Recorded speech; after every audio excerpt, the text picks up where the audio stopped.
Last episode, Ryan McCurdy left us with this final thought.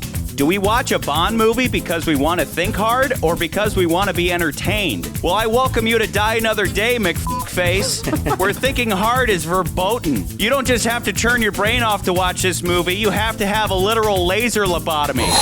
Starting out somewhat strong, the film takes us on a unique journey for 007 as we follow him on a torturous run through a North Korean prison camp, followed by a daring escape from the very government that disavowed him, right into a quest for revenge against the OHMSS agent that betrayed him to the Koreans in the first place. What an intriguing setup! I can't wait to see what happens next!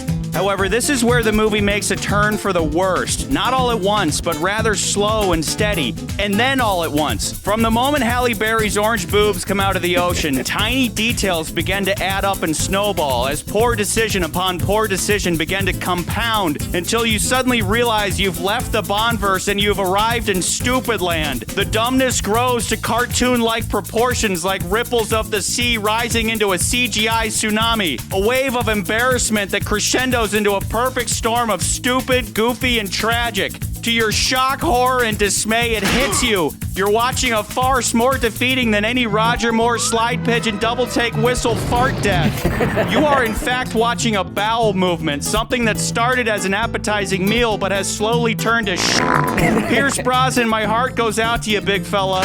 Your lifelong dream of playing James Bond came true in a big way.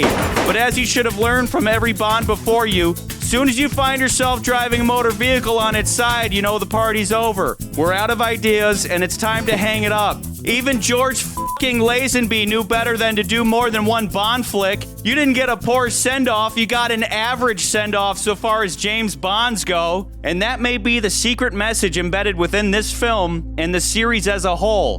The never-ending iterations of James Bond are the perfect analogy for the cycle of life. We are born, we mature, we survive by way of wit and strength. But there comes a time when there are more days behind us than could possibly lay ahead.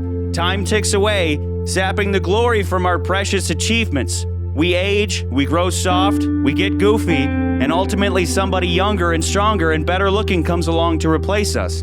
A Bond has his reign, and then he dies. Seasons pass, and so too 007 hands over his designation, and the cycle goes ever on and on. Goofy, back to reality, then goofy once more. In short, as Xenia Zergevna Onatop once warned, the trick is to quit while you're still ahead. But we can't quit, so we soldier on. We awake each day with a new sun, rising to fight for our very survival in this cold, apathetic world, striving to fight off death for just one more day, and yet the inevitability of doom pursues us ceaselessly, so we eat caviar, drink champagne, and bang chicks, hoping that for a short while it will numb the knowledge of our own frail existence, the awareness of the eventual end of the road, a journey hard-fought and bittersweet. For to lose the game of life now, as so many Bond villains have, is to receive the gift of eternal rest, dying mercifully, cut down in one's glorious prime, never to face the humility of old age nor the goofiness of a franchise long past its prime, but to win at the box office is to continue on, to stave off death if only for a short while, to watch oneself grow tired, and lame, goofy, and retarded ass.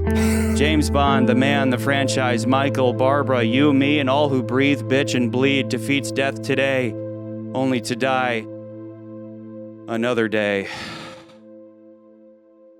That was depressing.